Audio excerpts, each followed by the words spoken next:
We'll move on now to our first pre-submitted question. Remember, you have 45 seconds to respond. The University of Minnesota has 5 strong and distinct campuses across the state.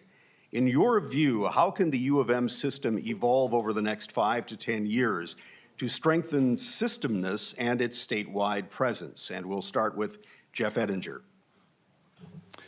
Well, during my 35 years in Minnesota, I've lived entirely in greater Minnesota, mostly in Austin, but also in the Wilmer area. And having the opportunity to be interim president was really exciting to be part of the total system and get to visit Crookston, Duluth, Morris, and Rochester on a regular basis. I've talked with people sometimes who really focus in on sort of the R1 main Twin Cities campus and might even feel like, okay, that's all the University of Minnesota needs to be. I totally disagree with that. I think we are stronger by having a complete system. But those campuses have borne the brunt of declining enrollment, and so therefore we need to continue to work with them to make sure they have a differentiated mission that continues to draw students. Thank you. John Gibbs. Thank you very much. One of the great strengths of this university is its systemness, and so let's really preserve that. I've got family members from that have gone to Morris and UMD, and frankly, we are all in on the idea of 5 distinct campuses, all part of one system. And I think that as technology has advanced, we're able to take full advantage of any part of our system by any part of our system. And I would encourage us to embrace the technology that allows our systemness and our distance to also become our closeness. And so I'm all in. Thank you. Josh Leese. I think it's extremely important to remember that each of our campuses need to be servants of place and respectful of the communities that they're located in. And that brings different responsibilities and different needs to each area.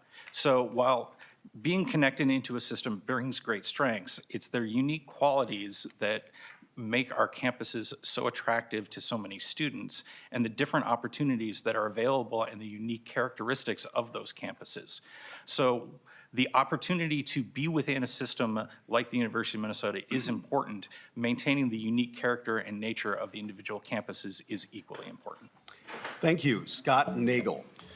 You know, I think we have to always remember that the university is here to serve the entire population of Minnesota. And, you know, I consistently hear from a lot of people fears of coming to Minneapolis campus for safety. And there's a lot of work that's being done, and I think it's improving. But these outlying campuses really provide opportunities, I think, for students to have the University of Minnesota experience in a smaller environment.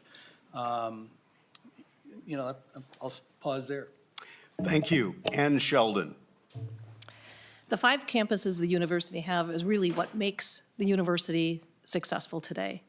I would say looking at what each campus brings, their strengths, and how can we build those bridges together. So an example being, I'll say this from an engineering standpoint, and I know this, the University of Minnesota Duluth and the University of Minnesota Twin Cities. How can they partner together? How can they have students use both campuses and maybe even spend time on both campuses to leverage and build the best engineers that we can in the future? So examples like that. Thank you. Dan Walter. In my opening comments, I mentioned the university's land grant mission, and to me, the system campuses are absolutely essential to that, to being a resource throughout the state of Minnesota, not just in the Twin Cities. And some of the challenges and headwinds facing higher education today with concern declining value that people perceive on a college degree, I think it's really important for those campuses to develop value propositions individually, as has been said by a number of individuals here. So they have their own value proposition. I also think from a Board of Regents perspective, we could encourage a better job of working together and ensuring that there's a seamless connection between all of the campuses. Thank you. Jamal Adam. You know, if you look at the university's mission, there are 3 parts to it: teaching, research, and public service. And I think having 5 campuses around the state will be a good way of delivering advancing that mission to serve the public and address the needs of the local communities in different parts of the state. So I think it's important that we have 5 different campuses focused on addressing the needs of different communities that they serve. Thank you. All right, before we move to the second pre-submitted question, I wanted to remind the audience to submit questions using the online form, and that is umnalumni.org/regentforum, or by using the question cards that are floating around. So here's the next question. As a national conversation around the value of a college degree continues to evolve, how can the Board of Regents lead and build public trust in higher education and the University of Minnesota? And I'm going to start now with John Gibbs. Thank you very much. I think the University of Minnesota can lead in that conversation and be a beacon of enlightenment, frankly, for our state and everywhere. And we really do have an opportunity with this platform of such a great land-grant university in the Big Ten Conference in a great state like Minnesota that has a major metropolitan area. Let's bring everybody in. You know, you think about some of the great evolutions of enlightenment and thought through history, and I think about the Scottish Enlightenment. And yes, they evolved the university system to get out of just the cloistered small groups, but they introduced ideas to the broad populace. And 200, 300 years ago, you found that weavers in rural Scotland were the most educated people in the country, and partly because of the leadership from the University of Edinburgh. Thank you. Josh Lees. I really do think that the perception of the declining value of a college education is the biggest challenge that we face for public higher education today. We need to start building better partnerships with the legislature, with our communities, with our governing boards in high schools, and all throughout the state, and be much more loud and proud about the impact that the university has on our communities. And we've simply been a little bit too comfortable sitting back and assuming that because we do great work, we will always be here and we will always do great things. And we do great work, and now we need to keep telling people about it. All right, Scott Nagel. Well, when you look at the land grant mission and when it was established, it was, the purpose was to enhance the education in our country, going back a couple hundred years. And when you compare what the United States, where they're at relative to other countries in higher ed, it's undisputable. And when I look at just Minnesota specifically, when you look at two fields of agriculture and medicine, we need people to run those engines for the state. I just read this morning, there's over 500 med tech companies in Minnesota. Medtronic's obviously one, and then many that are startups. And 30% of our workforce is in the ag field. So it's a very critical piece that we continue to have this institution to have our employees. Thank you. Ann Sheldon. I think we all want the same thing, which is our students to be well-educated, well-rounded, critical thinkers, and be able to move into the workforce and be successful. A student said it best when I was attending some of the listening sessions on campus, where they said, my education is truly a return on investment. They're looking for the money that they're spending, not just on tuition, but housing and food, and how they're spending it and what they get back. How quickly can they get a job? Can they get an internship? And I think that the university and the Board of Regents could share that message and share the statistics behind how many kids graduate and have a job in their field. And that can help with the publicity around how important higher education is. All right, next is Dan Walter. For me, I think the easiest way to let people understand the value of a degree is to control the cost of a degree. We have a situation in this country where it is a commonly accepted approach now that you graduate from college with tens of thousands of dollars in debt. The system is built that way. It's designed that way. I think controlling tuition is one of the top issues there. And that would be a top concern for me. The university does amazing things, but when you are starting out in the world saddled with an enormous amount of debt, that world doesn't look quite as bright. And next is Jamal Adam. I think there are multiple reasons for the declining trust in graduate with college education. I think one of them is the university not telling its story more effectively to the party. But that's part of it, but it's not all of it. You know, the rising cost is another issue. I'm thinking about students when they graduate, not being able to find a meaningful career. That starts questioning, why do I know all these students involved if I can't find a meaningful career? So I think one of the things I've done in my work, I used to be a career counselor for students.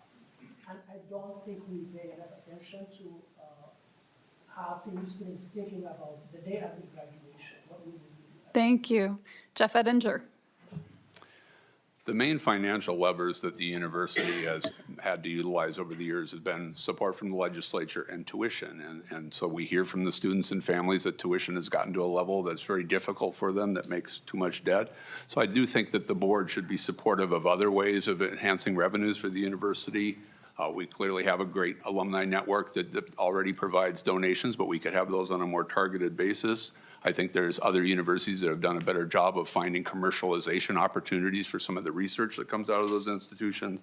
And I do think we should consider potentially having a few additional outstate students, particularly on the Twin Cities campus, that bring a higher level of tuition and could help support it for the rest of the Minnesotans. Thank you. Well, that concludes the audience pre-submitted questions portion. We'll now move on to questions from the audience, both in person and online. You each have 45 seconds for your response. College athletics is often regarded as the front porch of the university. With the athletics environment continuously changing, how would you approach setting priorities and providing oversight of athletic offerings? And we'll start with Josh Leese. I do agree with the proposition that athletics is the front door to the university. It's a source of community pride, of university pride, and a way to unify your campus in ways that are occasionally difficult. But at the end of the day, the educational aspects of the university still have to take priority, and students need to be coming to the university for an education primarily, with athletics being a secondary consideration. It doesn't mean that we can't have great athletic teams and great competition and great engagement, but one shouldn't be primary over the other in that sense. Thank you. Scott Nagel. You know, I think having a great athletic program is attractive to students, and I think you have to have a place where people want to go as part of the entertainment and something you're proud of. But I do believe, the NIL area has become very, very complicated. I think that's going to continue to evolve over time. And I think the funding for that does need to stay separate from university funding. And I had the opportunity to listen to Coach Fleck last night, and it was exciting to listen to him talk about building a culture at a university where you have students that want to come and play in this environment or for this team. And I think the culture is an important thing that you really build. Thank you. Ann Sheldon. Certainly the topic of athletics versus academics is something that's a hot topic right now, especially with what's happened with the NIL. There's no doubt that if you were to go to any sort of athletic facility or athletic event at the university, you would see a lot of passionate people around the university and that sport. And I think just stepping back for a moment and taking advantage of, the people who are important to sports, that believe that sports can really help us, talking to them and asking them, what can we do? How should we balance this? I think just listening to your stakeholders and taking their feedback and then looking further for solutions so both academics and athletics can be important. Thank you. Dan Wolter. During my time at the University of Minnesota was when TCF Bank Stadium was approved by the legislature, and we opened the stadium. And I will tell you, if you didn't understand the enthusiasm that athletics brings to a campus, you have to go through a stadium opening, particularly bringing one back to campus. It was a lot of enthusiasm and excitement. So I'm a true believer that athletics are indeed that front door to the University of Minnesota. The name, image, likeness changes do offer some opportunities for further commercialization, more advanced commercialization, but I also think for more of a separation from the university as a whole. So some kind of, I think it's going to take the Board of Regents to have some vision in how to manage that, that future effectively. Thank you. Jamal Adam. You know, I think athletics are important as a vehicle for building a community and culture and a belonging. And it has its place in the university. But I think when you have a declining resources and you are thinking about how we should prioritize investing in those finite resources, I think we should come back to the mission of the university, you know, to research, teach, and provide a public service, and focus on the mission. Now, that doesn't mean abandoning the athletics, but I think it could provide a guidance on how do you determine where to invest in your resources. Thank you. Jeff Edinger. Well, I think first of all, we need to understand we kind of have a bifurcated system. Our Morris, Crookston, and Duluth campuses still are non-professional student athletes in the D2, D3 arena. So it's really the Big Ten D1 arena that's had the NIL and the transfer portal and those things. My philosophy is, I mean, we're part of one of the top conferences in the United States. There are a lot of other schools that would love to take our place if we didn't choose to compete. And so I think it's important to continue to be competitive in that area. And I think it provides significant educational benefits being part of the prestigious Big Ten on that side as well. Thank you. John Gibbs. Thank you. I liked the setup on the question, describing athletics as the front door and the front porch, perhaps you said. And what happens at the front porch says a lot about what's going to happen beyond. And I really do think we should approach athletics like we should approach everything at the university, which is strive for excellence. Let's be at the cutting edge. Let's be great. As for the challenges and evolution of athletics right now with NIL evolving and the collectives evolving and the revenue sharing that's nearly upon us, my vote is we need to engage. We need to engage with success as we need to engage, frankly, in every aspect of the university and get ourselves in that top category in all categories. Thank you. Josh Leese. Right? Who do we start? No, we're done. We're good. Yep, we're done. I'm sorry. I've got the wrong list in front of me. All of this rotating, you know. Okay. Next question here is please share how you became interested in serving as a regent. And I'm going to check very closely. And yes, it is Scott that we're starting with now. Well, it wasn't on my radar. I'll be very honest. I retired 2 years ago. I've been active involved. I had a group come to me that wanted more representation for Greater Minnesota and really specifically the St. Paul campus. And, you know, as I thought a long time about it because at the time I didn't realize the time commitment. It's significant. So I spent a lot of time thinking through, you know, if this is what I want to do. And I came to the conclusion that it is obviously. And this would be my, you know, primary activity. And Sheldon. I was fortunate enough to participate in the Presidential Selection Committee with Dr. Rebecca Cunningham. And through that process, the group that was making recommendations and interviewing candidates visited all the campuses. And we had listening sessions from the students, the faculty, and the staff. And it was really, I was stirred and moved during those times just to listen to the feedback. And I remember thinking to myself, this isn't what they want just in a president. This is what they want in a university. And then I fast forward into, you know, being retired and looking at what I can do with my time. I really want to use my skill set to help serve the university and meet the requirements that our stakeholders set forth. Thank you. Dan Wolter. Well, there's probably nobody in this room that's spent more time participating in Regent interviews than I have over the last 12 years. I think at least 125 different interviews. The process and what it takes to be a Regent is something that's been central to my thought pattern at least every 2 years during the Regent selection process. I went to a private school in Iowa, Drake University, that has a board of trustees. That board of trustees is primarily donors and alumni and boosters. And to me, there's a big difference for a public university and a public governing body. And frankly, I thought that was something that we need a stronger voice for on the Board of Regents, and that's what I hope to bring. All right, Jamal Adam? You know, I have over 20 years of teaching, being college administrator, counselor to students and working with them.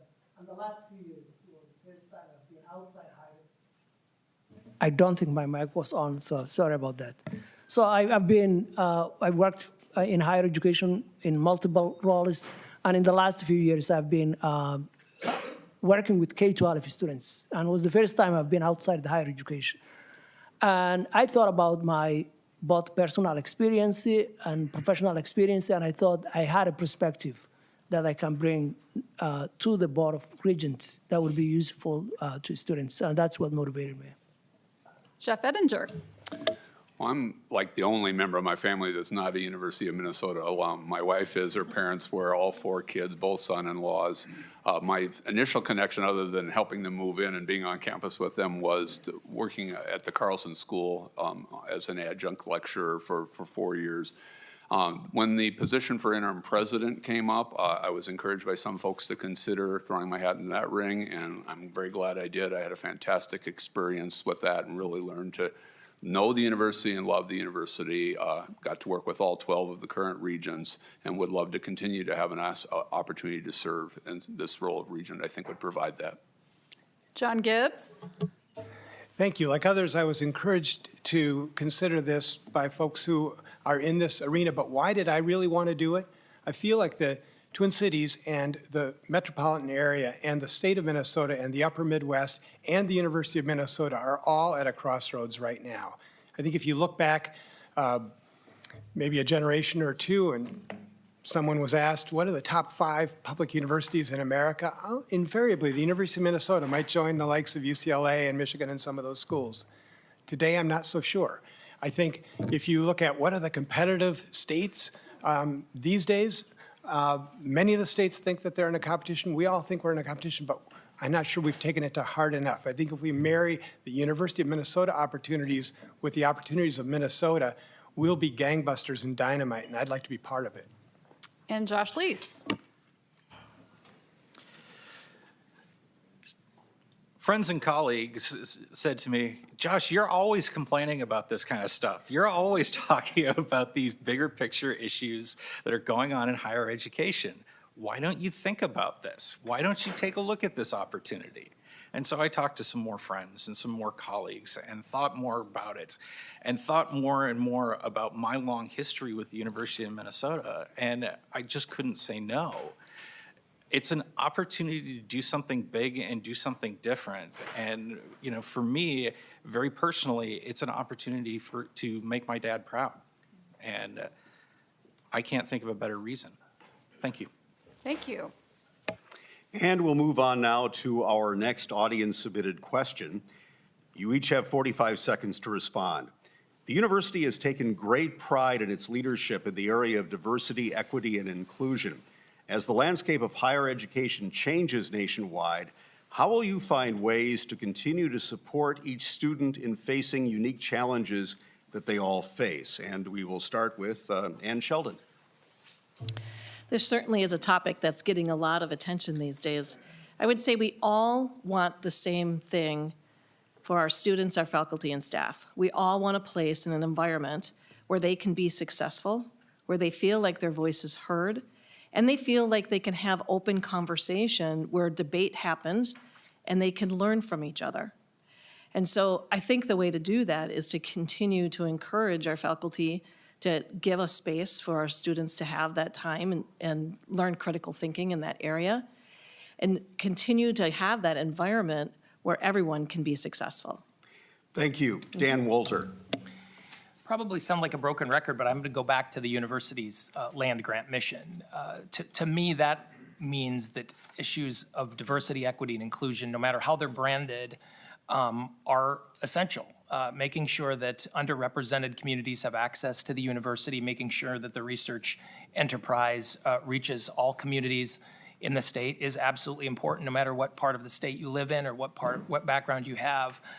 There should also be no greater place where there is the kind of speech that you can discuss and debate issues like this, particularly as there are some national trends impacting it. Thank you. Jamal Adam. You know, many years I spent working with students as a counselor. And students come to the university with different needs. Some students are first in their family I was one of those students to attend a college. And their needs may be different from somebody who has the resources and support that they need to be successful on day one. So I think the obligation of the university is to think about the different challenges that students face and meet students where they are and provide the resources and the support they need to feel belonging and supported and be successful in their educational and career goals. Thank you. Jeff Ettinger. I feel I've been a lifelong advocate for equality of opportunity. I grew up in Pasadena, California, in very diverse public schools, came to Minnesota and was part of the welcoming group in our Austin community as our community changed for the better. My wife and I have supported the Wallen Scholars Program, so we've been involved with over 50 students on four-year program there. And with the Hormel Foundation, became part of creating the Austin Assurance Scholarship, where all graduates of Austin High School can go to our local community college for free. It was really enjoyable during my year as the president to work with the Alumni Association and the foundation on the support they give to so many students here at the University of Minnesota as well. Thank you. John Gibbs. Thank you very much. I think we will be well served by a Board of Regents that accepts the notion and embraces the thought that today's non-traditional student is truly the traditional student of the future. I think a Board of Regents that sets a culture of inviting students in, and those that are less traditional, perhaps finding and recruiting others to invite them in that are a trusted, credible voice, and then providing those students the tools to thrive here and then when they leave. Well, that would be the mark of a great Board of Regents, I believe. Thank you. Josh Leese. Thank you. A welcoming and inclusive campus is critical for student success. We know this. The research is pretty impeccable. But having a welcoming, inclusive, and equitable campus is also critical for recruiting. For our students, for our employees. If we want the best to continue to be coming to the University of Minnesota, we need to embrace that. We need to not be afraid of it. We need to continue on our success and continue to build, and we're not going back. Thank you. Thank you. Scott Nagel.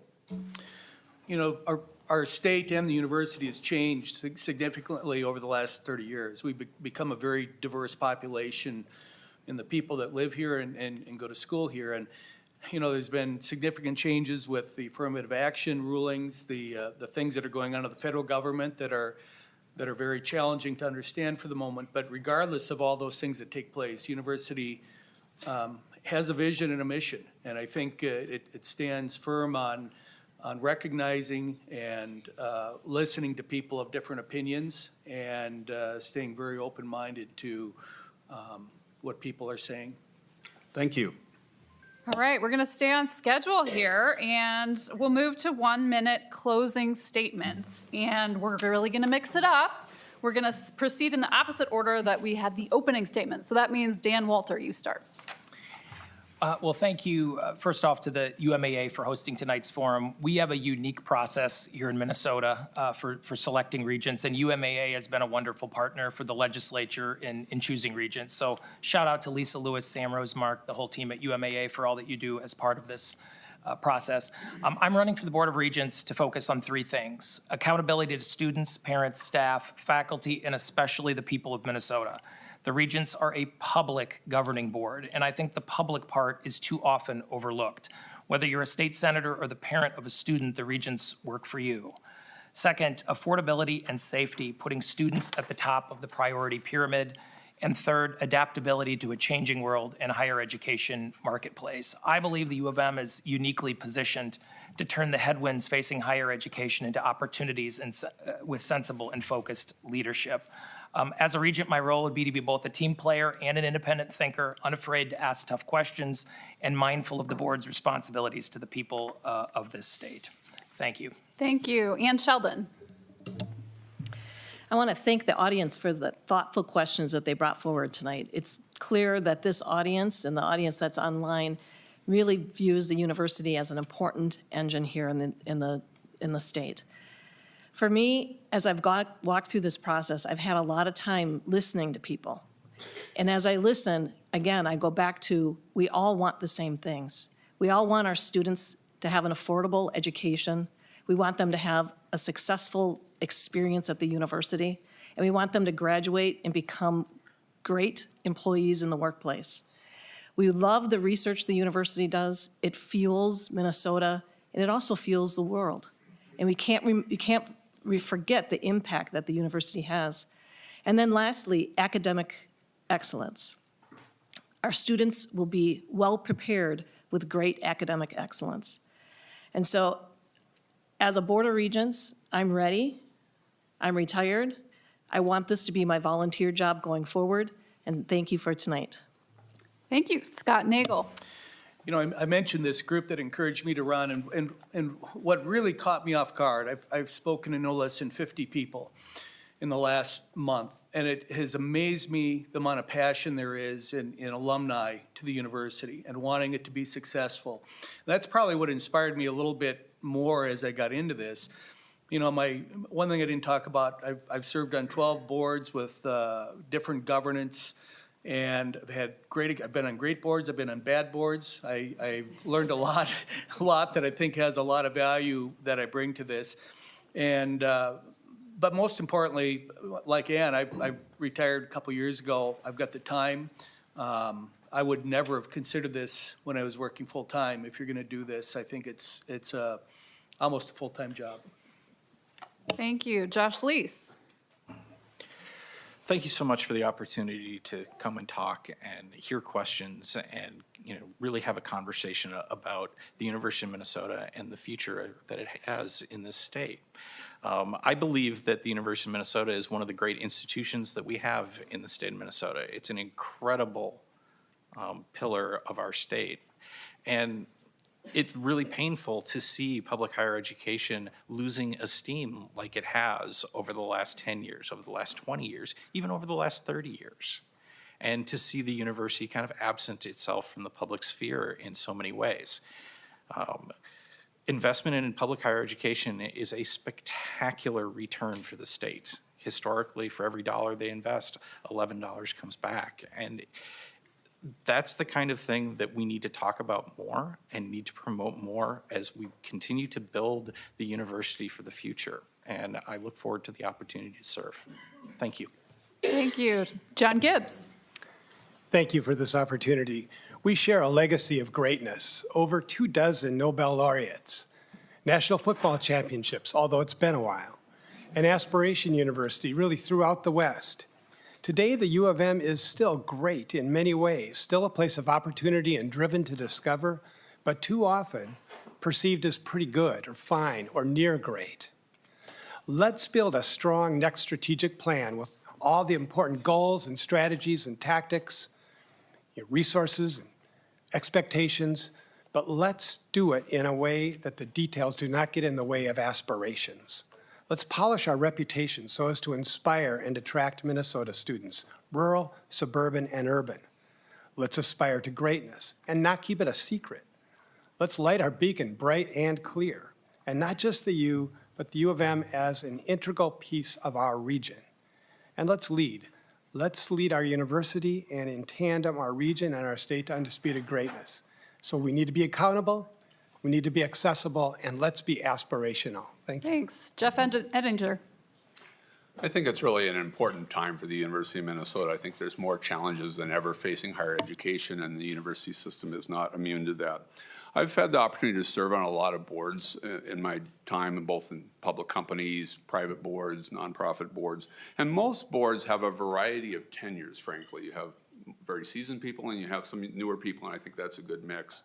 If you look at the University of Minnesota Board of Regents 10 years ago, half of the board had 0 to 6 years experience, and the other half had between 6 and 12 years. The current board, once the 4 members leave the board who are not running for re-election, the most senior member on that board will have 4 years of experience. I think to be in such challenging times with a board with that kind of tenure, that was part of why I was trying to advocate the notion of hitting the ground running as being an important aspect, I think, for this transition. Thank you. Jamal Adam. Thank you.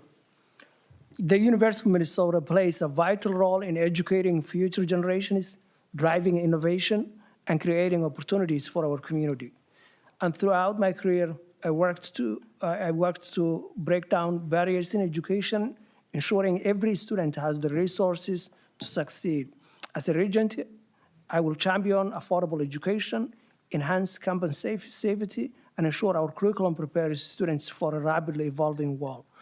You know, as a student at the university, I went from GED to PhD, and I'm worried those opportunities are not available to the non-traditional students like me. And that's what motivated me to join the board and bring a perspective that may be missing right now to the table. And I believe we can make the University of Minnesota a model of excellence and inclusivity. Thank you for considering my candidacy, and I appreciate it.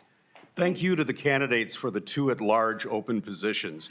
Please hold your applause for the very end of the program tonight. I would now like to invite Regent candidates for our 5th Congressional District and student at-large positions to take their seats at the table. No, that's okay. It was missing. Yeah. And I realized. Thank you.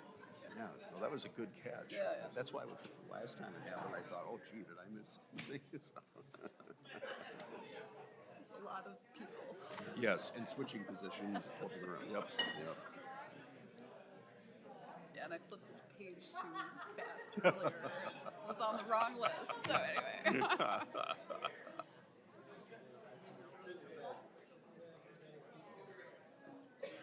Yeah, but I didn't catch that when I was looking at the script. Should count it down, yeah. Right.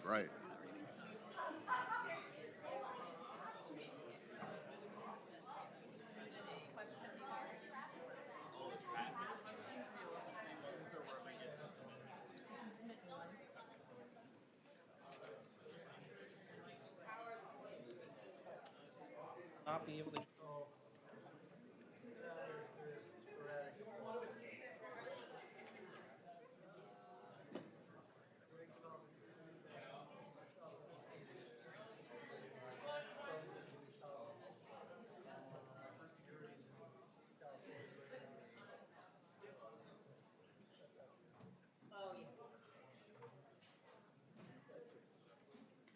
Welcome.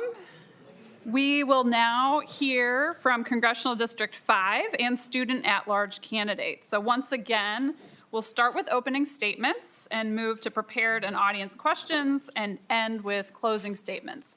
5th Congressional District candidate Benjamin Kaplan is unable to attend tonight's forum due to his family having a bad case of strep. He has provided responses in advance, which we will read. You can also see his information in the Regent Candidate Guide. Now, Jim will start our opening statements. And we will start alphabetically by last name. As a reminder, you have 60 seconds for your response.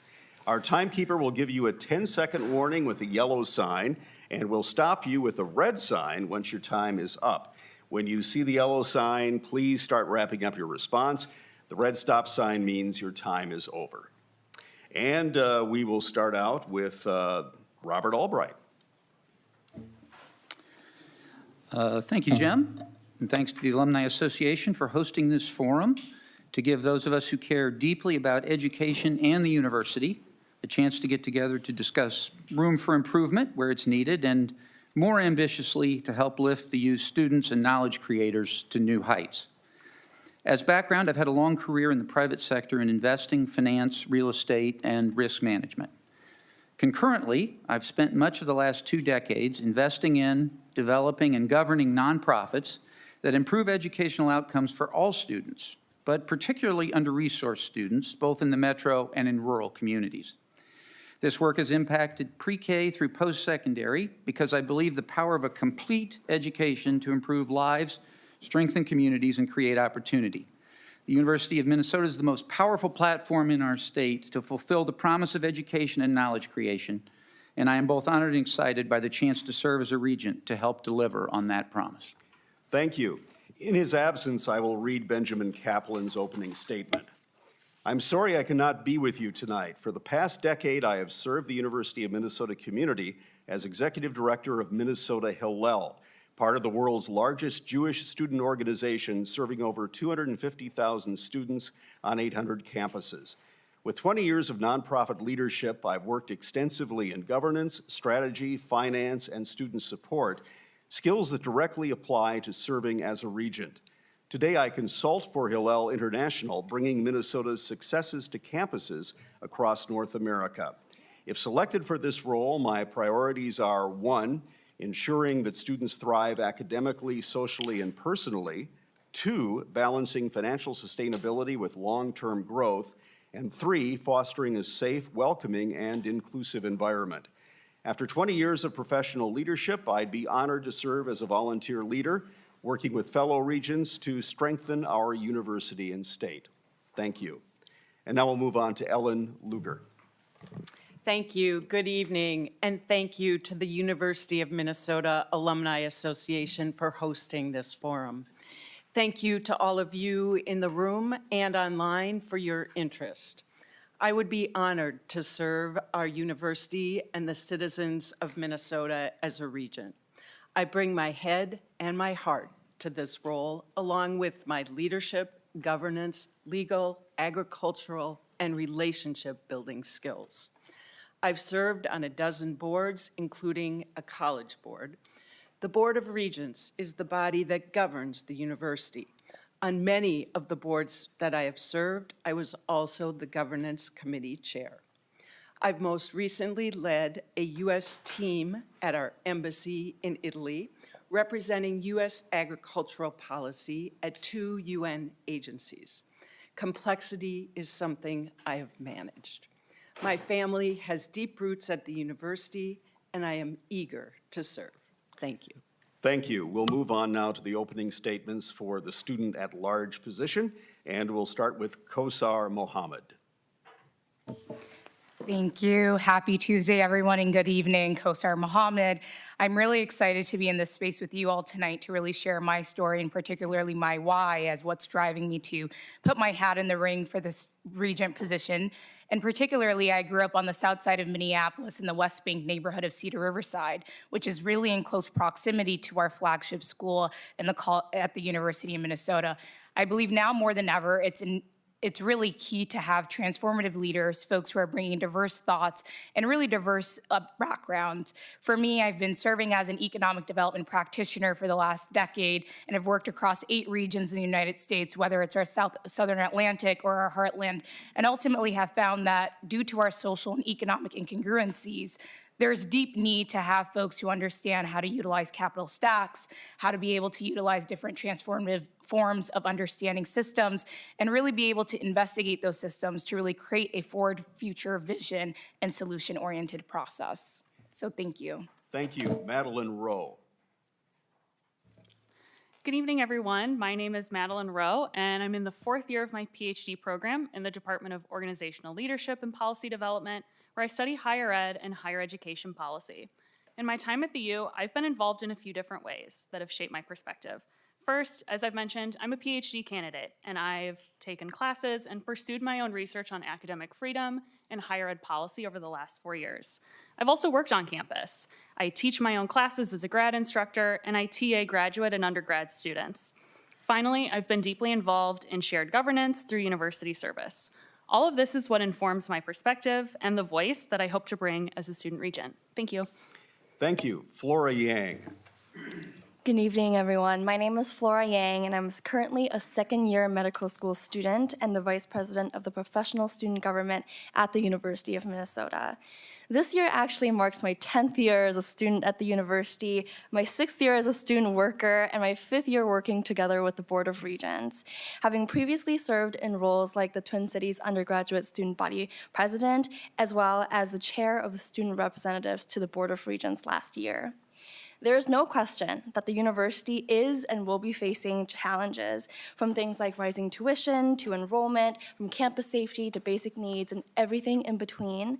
Now, I believe that I can contribute meaningfully with my institutional knowledge, my healthcare perspective, dedication to transparency and accountability, my proactive engagement, and pre-existing relationships with important stakeholders, which will allow me to hit the ground running and advocate for real change. So I appreciate the Alumni Association, and thanks for having me here. Thank you. Dylan Young. Hey, thank you all for being out here tonight. First of all, I would like to take a moment to wish a happy birthday to my mother. She's out there watching this in the live stream. My mom worked hard to ensure that I would become the first in our family to leave home and earn a college degree.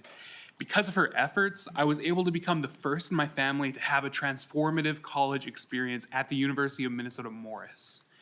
That experience enabled me to continue my education at the Humphrey School of Public Affairs, where I'm currently studying higher education policy and focusing on building a career that will help me help students access the same transformative college experience that I have had. A college education has the power to change lives, prepare our workforce for the challenges of the future, and build strong communities. I'm running for the Board of Regents because I want to be a voice for students who have struggled to receive that opportunity. And as a regent, I'll work hard to build a student experience and learning environment that can attract and retain both underserved students and students that become disillusioned by higher education. Thank you. So we're going to move on now to the first pre-submitted question. And remember, you have 45 seconds to respond to this. President Cunningham has launched the process to create a new strategic plan for the university. What factors would you consider as a regent in setting priorities for the future of the university? And we're going to start with the student at large candidates with Madeline Rowe.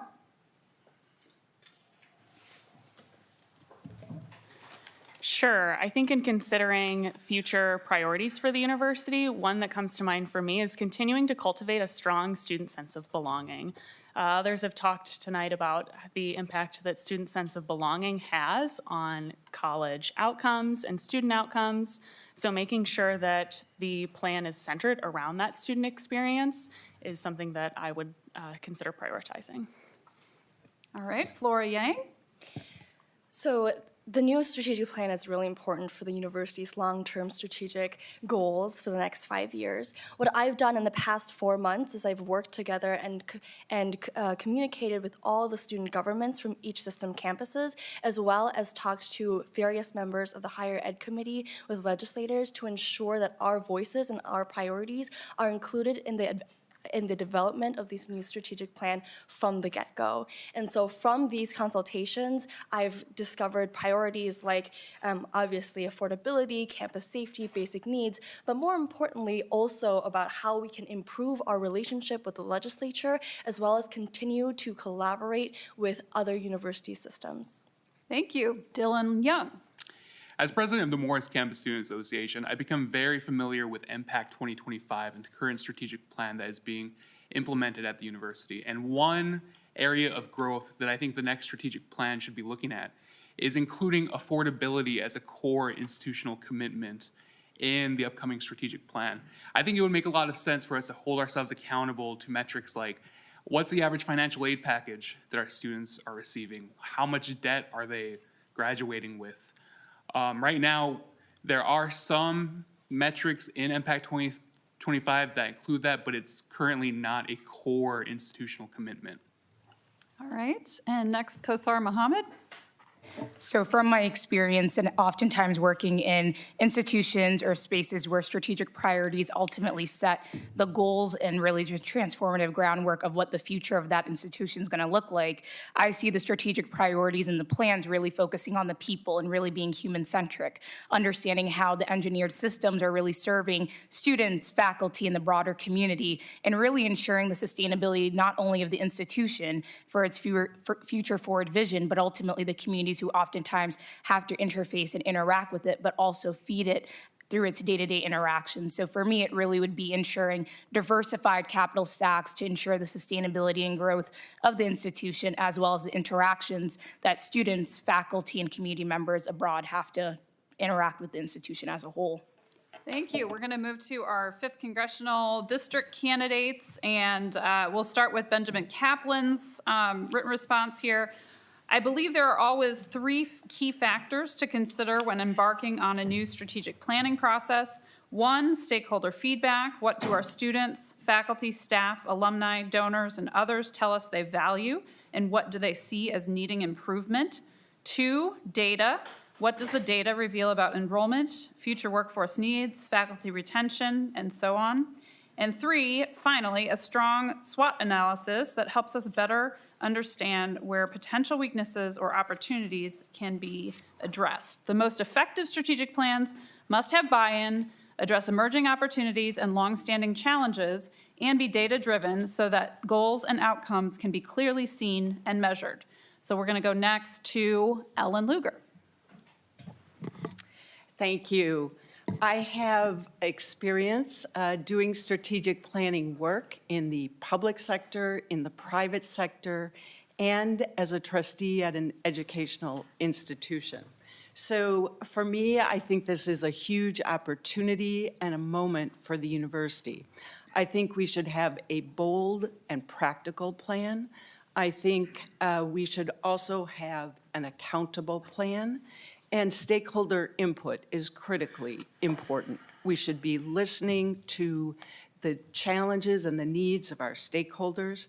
And I would focus very much on 4 priorities: affordability and accessibility of our education, academic excellence, and a sustainable financial future.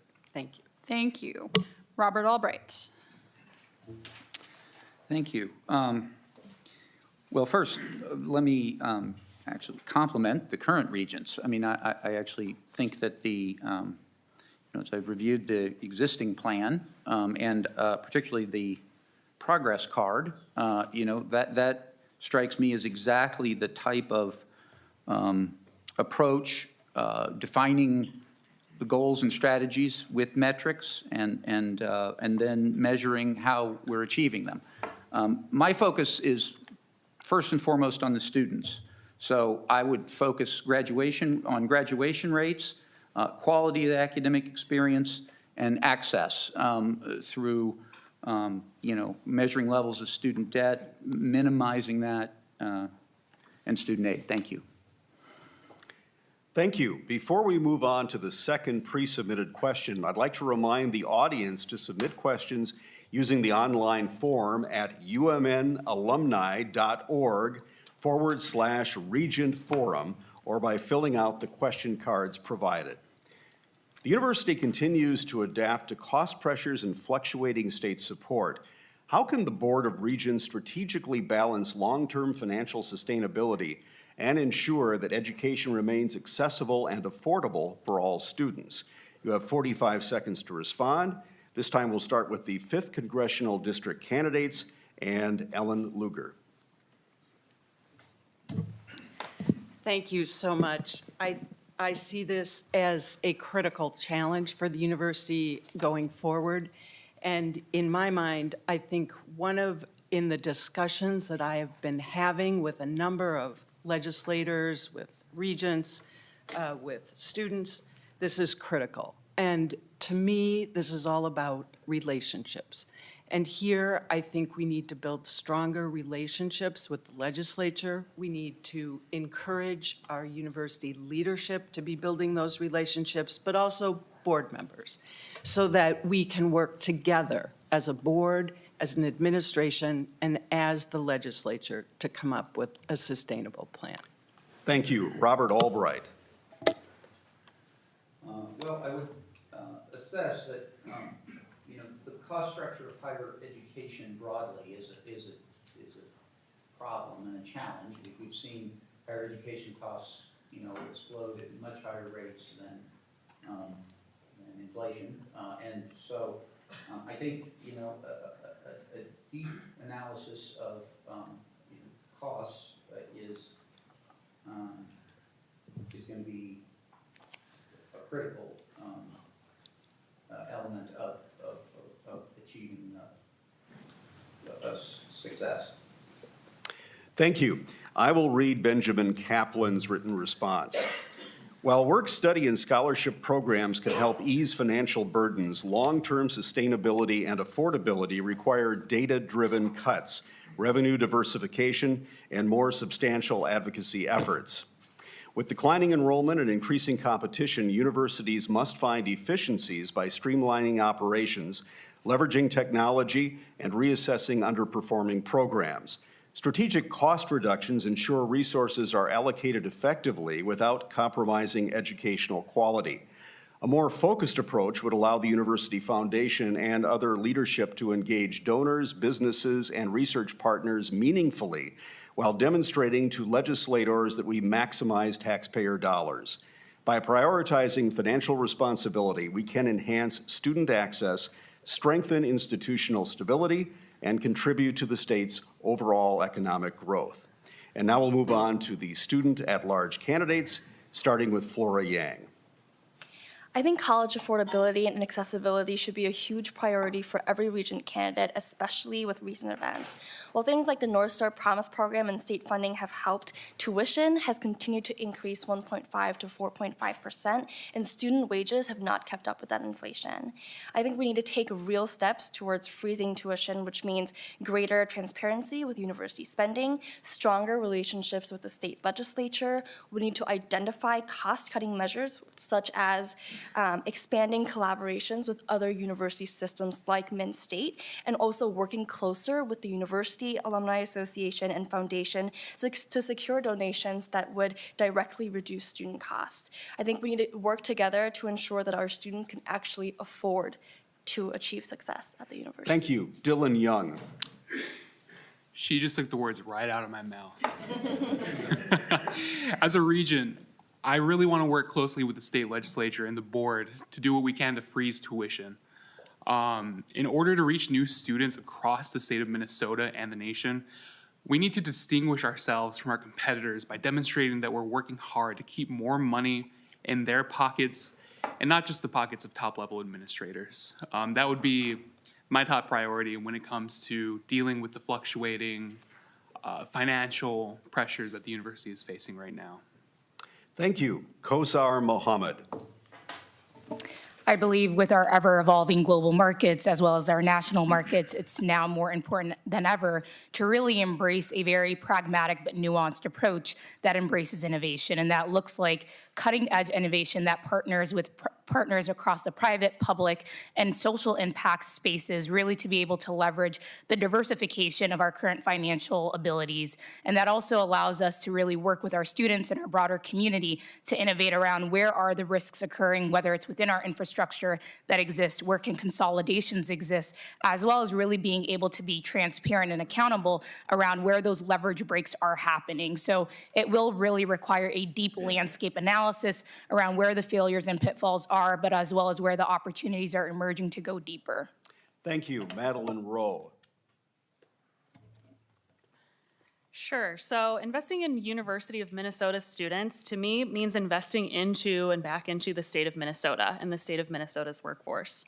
So by investing in these college access and college affordability programs, be it promise programs, tuition promises, things like that, that allow for financial aid beyond just cost of tuition and up to the cost of attendance, it's putting money back into future workforce development and really allowing students in Minnesota to continue to graduate with less debt and to pursue successful careers immediately after graduation. Thank you. So that concludes the audience pre-submitted questions portion. So we're going to move now to questions from the audience, both in person and online. And you have 45 seconds for your response here. University of Minnesota funding support from the legislature has not met the university's requested total for many years. But estimates indicate that for every state dollar invested in the U of M by the legislature, it yields a $16 return on investment to the Minnesota economy. How do we make this connection to the legislature? And we're going to start with the student at-large candidates with Dylan Young. So I think communicating how we are making our return on investment starts with communicating what's going on with our students. And I think that we could do a lot of work to highlight the work that's being done by our students in terms of research and the careers that they're going out and getting. But I think that we also need to ensure that we're communicating how we're using state dollars to improve their livelihoods and improve their college experience. You know, the University of Minnesota Morris, a lot of the buildings on that campus have incredibly poor infrastructure that has to do with the heat, that messes with the heating, and there's buildings that don't have elevators. I think that we need to really communicate that these things matter to an overall learning environment and building college campuses that could sustain students and their experiences. Thank you. Kosar Mohammed. I believe this is a phenomenal question because I'm, for one, actual product of moving from an area of concentrated poverty and really getting access to resources that have allowed me to have a family-sustaining wage. So for me, it's really around the case of ensuring that the university is continuing to tell the stories of individuals that it's impacted and really allowed the opportunity to have fluid and equitable access to economic prosperity and really equip them with the resources and skills and the utilities to be active participants in that economy, and ultimately resulting for not only our state, our region, and our nation to be stronger in an economic standing as well. So for me, it's really key around using data, stories, and really amplifying that. Madeline Rowe. The state of Minnesota and the University of Minnesota should both be really proud of its students and what they're able to achieve. I know in the students that I see in my day-to-day in teaching, they're really proud of their experiences and really excited to share that. And I think that's what could be done, sharing those voices with the legislature through programs that already exist, be it UMN Day at the Capitol and things like that, but continuing to elevate student voices, student experiences, and bringing those to light is a way to show that these are things that are working and this investment is worthwhile. Flora Yang. Yes, the University of Minnesota is a major economic driver for the state. We have $1.06 billion in research. Just this past year, we had 25 new startups at the university. We contribute $11.5 billion to overall economic impact for Minnesota. And I would echo what's been already said as well. I think we need to continue to communicate our strengths and the way that we contribute to the state with our legislators by elevating stories and elevating resources and ensuring everyone has access to these. As Regent, I'll ensure we continue to expand industry collaborations, research funding, and workforce training to maximize our impact on Minnesota's economy and work better and more in collaboration with our legislators. Thank you. We'll go to our 5th Congressional District position candidates now. Robert Albright. So measuring return on investments is a familiar theme that I've seen in nonprofit space for sure, you know, seeing monies in is normally what gets measured, or fund resources in. Outcomes are less generally well defined and talked about. I think that's the goal of the regents, is to set the strategic goals, fund them, and then, as I said, measure the results. And, you can sit with legislatures, perhaps the Legislative Budget Office, and tell that story. Thank you. Ellen Lugar.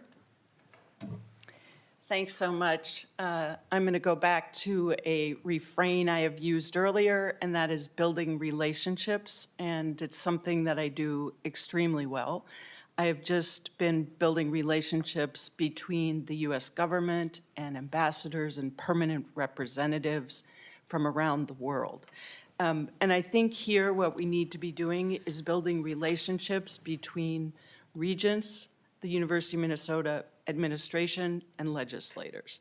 And again, I think it is about communicating, telling the stories of students, of faculty, but also communicating the value of a University of Minnesota education. I think we can also leverage our alumni to help tell those stories. I also believe being transparent about the funding needs and how the dollars are being used is another important aspect. Thanks. Thank you, and we'll move on now to our next audience question. What do you think are the areas, whether of strength or weakness, where the university needs more focus? And we'll start with the 5th Congressional District candidates. Ellen Lugar. Thank you. I think, frankly, the university does an excellent job, but there's always room for improvement. And when we think about opportunities for improvement, I think our medical school and its relationship with, our medical school and our academic medical education is critical. And figuring out the relationship between the university, Fairview, and now we're hearing about a new possible nonprofit, I think that could be very encouraging. Thank you. Robert Albright. I think the strengths of the university, the law school, the veterinary school, public policy are all very strong. Where would I look for improvements? I think, one thing that's sort of important to me is safety and security. I think I would think that's something that needs to be focused on, certainly in sort of near campus safety and security, that's a partnership to start discussing with the chief of the campus, police, the community, and the city of Minneapolis to address that issue. Thank you. We'll move now to the student-at-large candidates, and we'll start with Kosar Mohammed. Thank you. Really, I think the elements that were spoken to today, I think the deeper opportunities for growth are really opportunities where we can go deeper, are particularly around the jewel of our state, which is the health system, and really thinking about ways to really diversify the financial sustainability of the health system so it can continue to allow for world-class care to be provided to not only folks within the state of Minnesota, but beyond. The other elements that I believe we could go deeper on as opportunity is really climate resiliency. I believe we're starting to see significant climate migration to our state, and as a land-grant institution, really being at the forefront to be able to serve as a resource hub, but also to be in the space of prevention and really risk mitigation as it relates to climate change. Thank you. Madeline Rowe. One area that I see the University of Minnesota doing really well, and a strength that it should be proud to brag about, is it's making connections to students before they're applying and they're enrolling in a four-year degree. So I see this as an instructor through students who are coming in with lots of credits that they've already earned through dual enrollment or college in the school programs. And they're already starting to build up that college diploma, that college resume, and starting to feel that sense of belonging even before they've applied. And they're really excited when they come in, knowing that they have been successful in University of Minnesota classes and that they can be successful at the U as well. Thank you. Flora Yang. The university has made some progress in the past few years, but we still need to focus on things like transparency and accountability, affordability, campus safety, so much more. Today, though, I want to touch on basic needs at our institution. We are currently a food desert.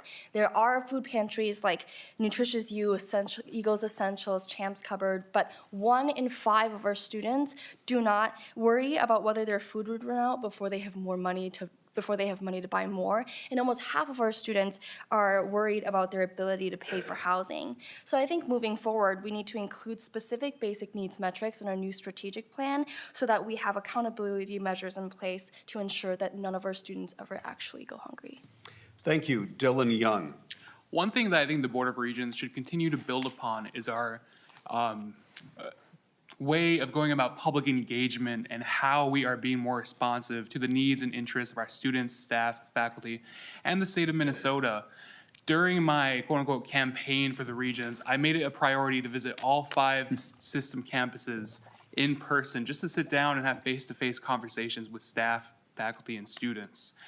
I think that this type of face-to-face interaction is something that is really important to this type of public role, and it's something that the university could do a little bit more work around in the coming couple of years.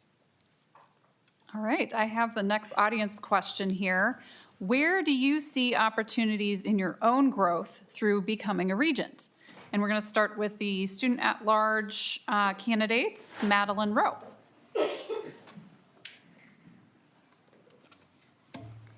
Sure. So I see this role in being a student regent is being able to bring my voice and the voice of students to the next level. As I've said, I've worked with students day to day in teaching and TAing, and I've also been involved in shared governance. So for me, this is an opportunity to take what I've learned in those experiences and help to elevate them in a higher role of leadership.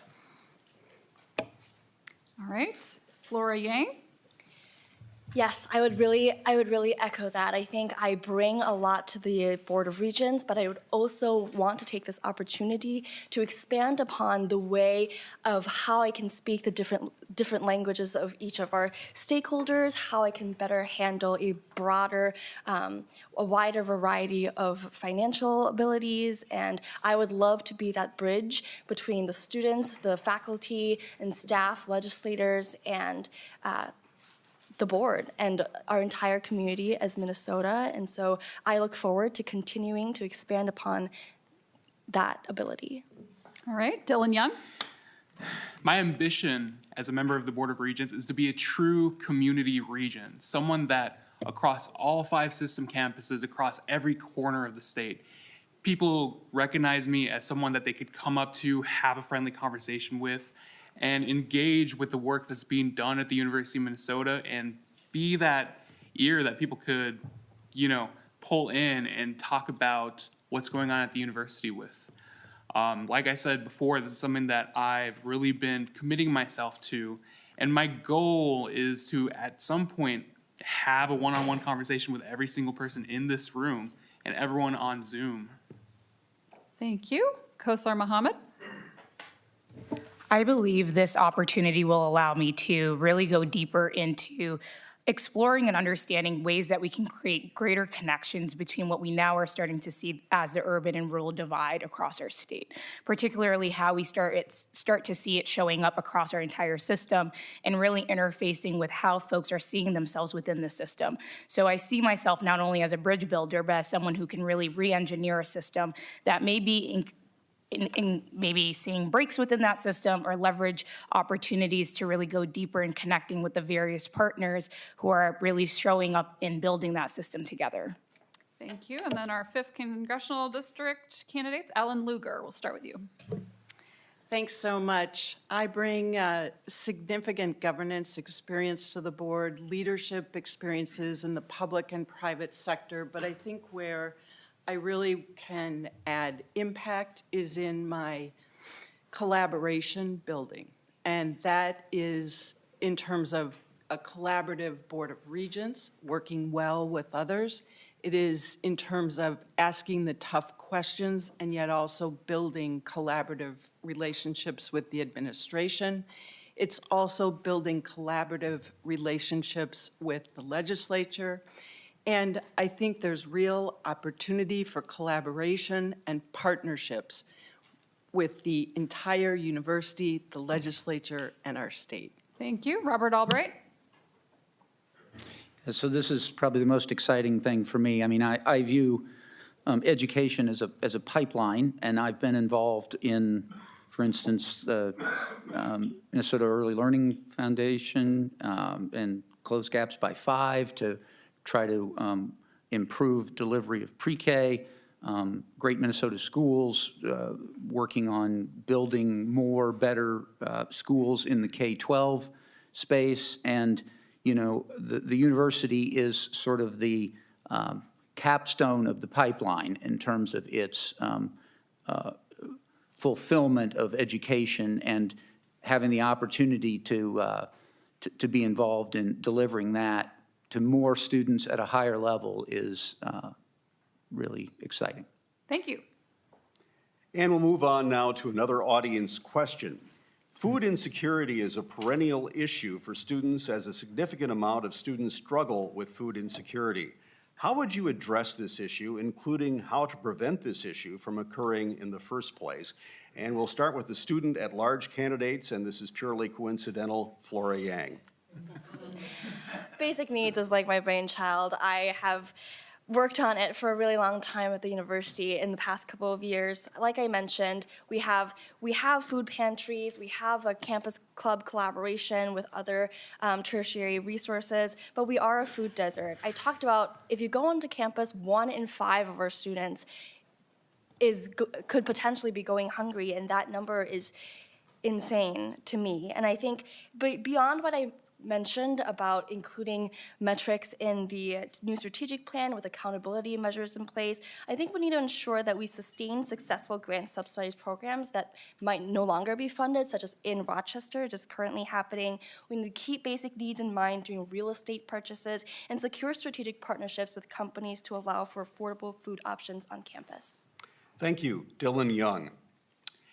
So when it comes to addressing concerns around student basic needs like housing security, food insecurity, and mental health services, I think that one lesson that I've really learned throughout my years as a student is that students have pretty good solutions for these problems. When I was president of the Morris Campus Student Association, I implemented and led a program in our rural food desert in Morris that took students from our food desert to places that do have grocery stores and more affordable and culturally sensitive grocery options.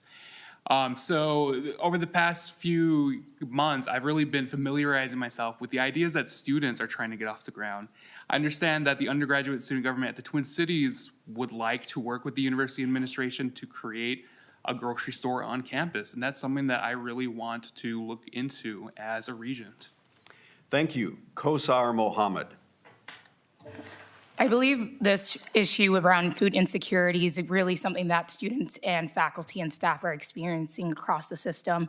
It will require a multi-pronged approach, really being able to do a landscape analysis and assess the campuses and where they're located, and really being able to understand what is a sustainable option, right? Not a pilot project, but something that really ensures that there is infrastructure in place that shows up year on year end, and ensuring that students, faculty, staff, you name it, really do have access to not just food, but particularly healthy foods, and also working with city, state, and as well as county representatives to ensure that there is access that is not only accessible and affordable, but really something that is sustained over time. Thank you. Madeline Rowe. I think that addressing student basic needs could be something done in restructuring financial aid to help assist with not just tuition costs, but up to that total cost of attendance. We've heard from a few people tonight who have talked about rising tuition costs, but we're also seeing it just costs more to go to school, to rent, to pay for food, books, and everything else you need to support you during that time on campus. If there's opportunities to expand emergency grants for students who are in need, those opportunities should be pursued, as well as finding innovative ways to perhaps restructure promise programs so they cover more of the share of that cost of attendance, be it through last dollar versus first dollar approaches or other ways to help take on that burden that students are feeling. Thank you. We'll move on now to the 5th Congressional District candidates, and we'll start with Robert Albright. Well, I think, one option is you need to make it more attractive for businesses, entrepreneurs, and students to develop dining options, groceries in the near campus area. And I mentioned that dovetails into, safety. It's got to be, these have to be areas where students want to be, businesses want to be, continue to develop. I think the other obvious one is, obvious ones are expanding availability of university offerings and financial aid, certainly for not only tuition, but housing and food. Thank you. Ellen Luger. Thank you.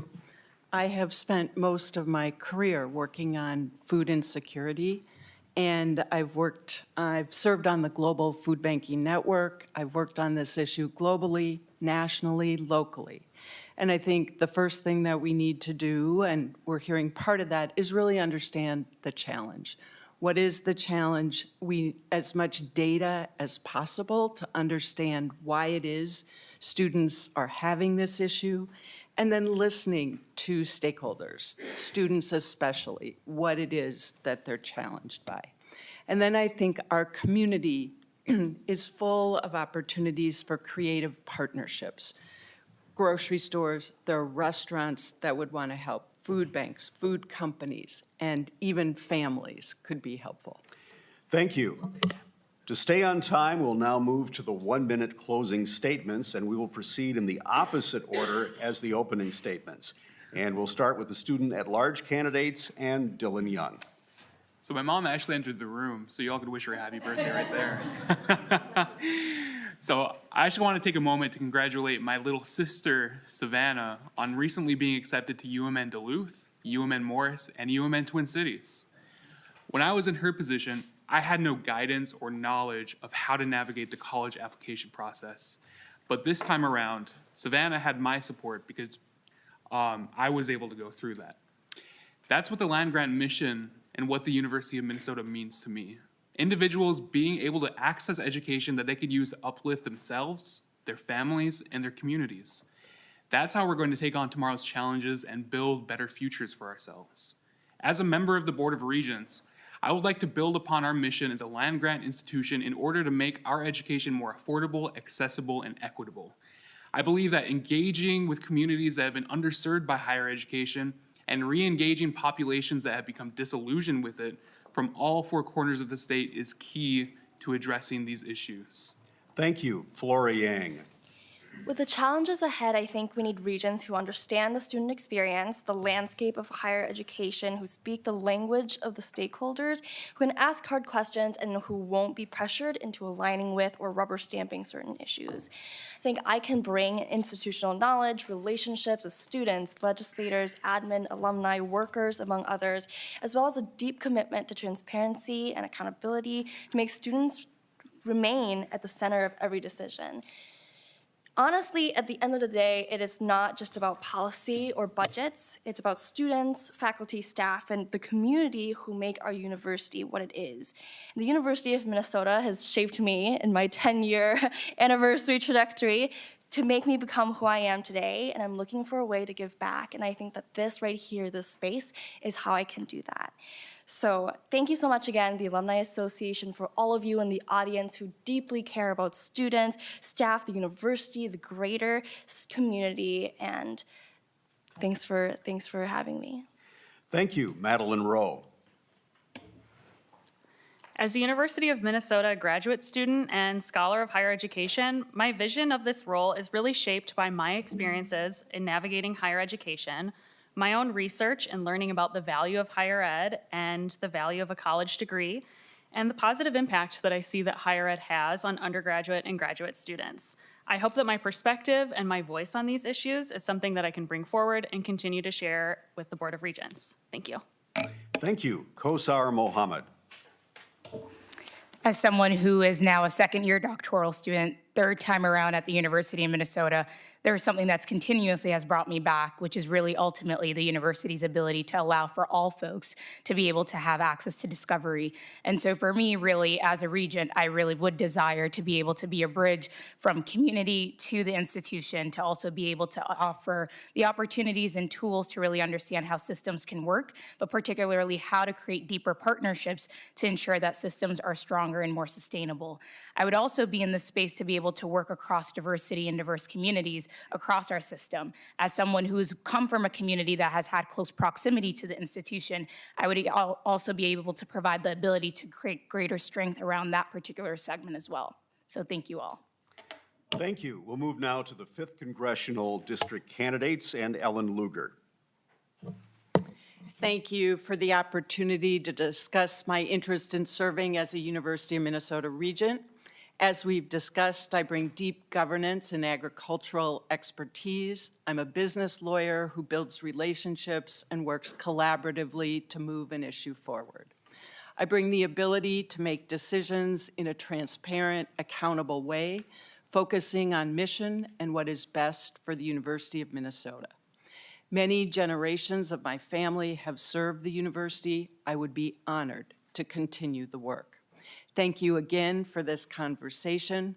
I believe I could serve our university, its students, and the people of our state effectively if given the chance. Thank you. Thank you. I will read Benjamin Kaplan's closing statement. For 4 generations, my family has been deeply connected to the University of Minnesota, benefiting from its opportunities and giving back in return. Though not a Gopher myself, I have spent the past decade collaborating with 3 university administrations, the Interfaith Campus Coalition, various departments and clubs, and thousands of students to enhance the University of Minnesota's reputation as a premier institution for learning, growth, and community. Over the years, I have also developed strong relationships with many members of the Board of Regents, gaining valuable insights into their work and priorities. Now that I have transitioned from my professional role at the university but remained engaged in the broader North American college landscape, I would be honored to serve as a regent. This opportunity would allow me to continue my dedication to the university and its students, ensuring that Minnesota remains one of the nation's best places to learn, play, and thrive for future generations. And finally, Robert Albright. It's been a pleasure to be here this evening. Thanks for the thoughtful questions and the insights from all the candidates. We're fortunate to have so many capable people willing to serve as regents. The University of Minnesota system serves a unique role in the fabric of the state. It holds the promise of delivering a skilled workforce, more engaged citizens, new knowledge to solve problems and create opportunity, and nation-leading healthcare. Conversely, it has a responsibility to be accountable to its constituencies, students first, in delivering access to world-class learning in a safe and inclusive environment, communities seeking solutions to real-world problems and delivery of effective healthcare, businesses and government seeking skilled workers and innovation, and taxpayers who are owed the duty of financial prudence and transparency of results. As a regent, I would focus on these commitments, which I believe will secure our alma mater's place among the world's elite institutions of higher learning. Thanks again, and have a great night. Thank you. Thank you to each of you, Regent candidates, for being with us tonight and for your interest in serving as a member of the Board of Regents. On behalf of the University of Minnesota Alumni Association, thanks to all of you in the audience for attending the Regent Candidate Forum. Thank you to my experienced co-moderator, Jim Dubois, as well, who will now share some information about our reception.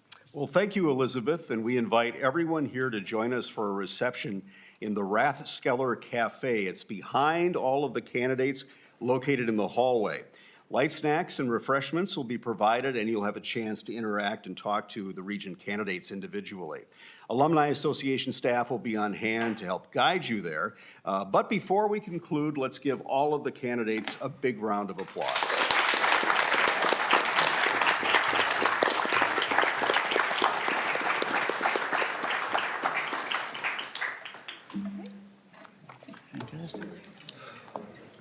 No, same to you.